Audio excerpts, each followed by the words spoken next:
What if you're using a JPEG or a TIFF file and you don't want to use Camera Raw? Is there some way to do the same kind of thing in Photoshop? Well, there is.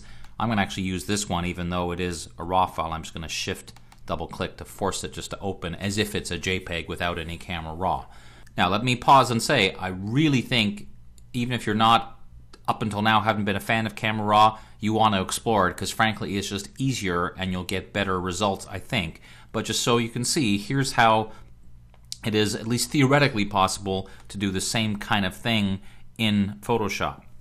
So I'm going to use one of my adjustment layers. I could use levels or curves, but the important point is I'm doing it as an adjustment layer, not by going to image adjustments.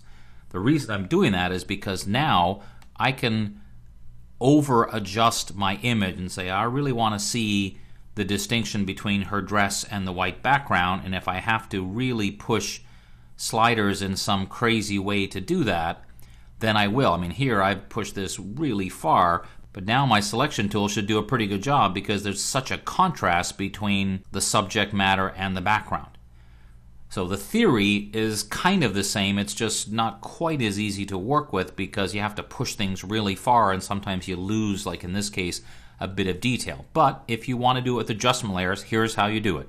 Add an adjustment layer, move things really far, make your selection, and then once you're happy with it, throw away the adjustment layer.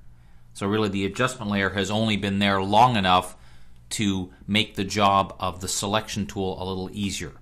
Given the choice, I would highly recommend this method of making sure you're opening in Photoshop as a smart object going back and forth to Camera Raw.